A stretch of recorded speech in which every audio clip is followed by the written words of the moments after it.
In January of 1077, the Holy Roman Emperor, Henry IV, spent 3 freezing days standing barefoot in the snow outside the Castle of Canossa. He was there to beg Pope Gregory VII to lift his excommunication. If Henry remained cast out of the church, his political rivals had the legal and moral cover they needed to seize his throne.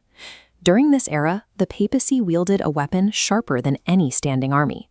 A pope could sever a king from the faith, effectively absolving subjects of their loyalty and dismantling an empire overnight. But this immense secular leverage created a critical vulnerability. When an office controls the fate of earthly kingdoms, rival factions will deploy whatever tactics necessary to capture it for themselves. By successfully forcing the submission of Europe's monarchs, the medieval church planted the exact structural seeds that would eventually tear it apart. Fast forward to the 14th century, the papal court relocated to Avignon. Operating under heavy French influence, they ruled from this sprawling, fortified compound. The breaking point hit in 1378. Pope Gregory XI returned the court to Rome, but died shortly after. Under the threat of rioting crowds demanding an Italian pope, the cardinals elected Urban VI. Regretting the choice, a breakaway group of French cardinals fled, declared the election invalid, and appointed their own pope, Clement VII, back in Avignon. This map visualizes the Western Schism. Europe split into 2 rival camps, each claiming infallible authority. In 1409, the Council of Pisa attempted to resolve the crisis, but elected a 3rd pope, creating a chaotic 3-way division of loyalty. The diplomatic reality was absurd. The rival claimants routinely excommunicated each other and hurled anathemas at entire nations that dared to support their opponents. Secular kings realized they could trade their national allegiance to the highest papal bidder, using theological chaos to secure military alliances and consolidate borders. Decades of infighting shattered the illusion of divine coordination.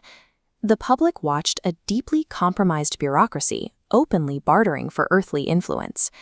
The crisis was finally wrangled into submission between 1414 and 1418 at the Council of Constance.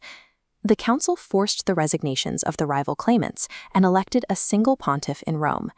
Yet the institutional prestige of the office was deeply damaged. After 40 years of overlapping contradictory decrees, the concept of unquestionable papal authority rang hollow. To rebuild their image, Renaissance popes deployed a new strategy. They masked eroded legitimacy behind an overwhelming display of wealth and cultural supremacy.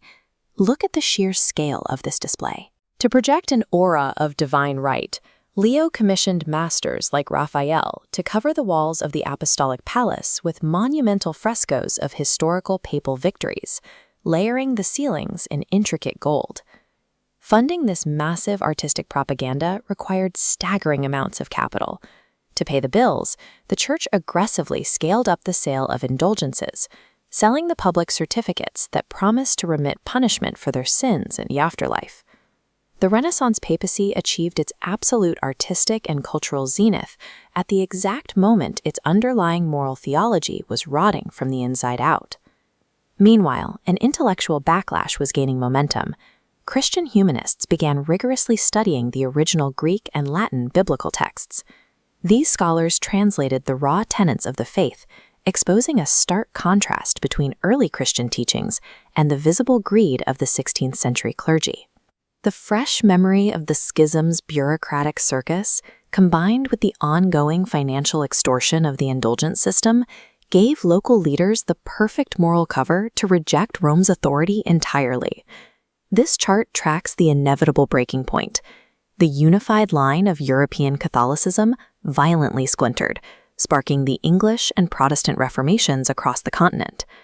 Kings and princes severed their ties, ending the papacy's undisputed Eastern religious thought and its tight grip on international politics. The relentless pursuit to stand above earthly monarchs was the mechanism that fractured their unified empire. They left behind a permanently divided faith, obscured only by some of history's most beautiful propaganda.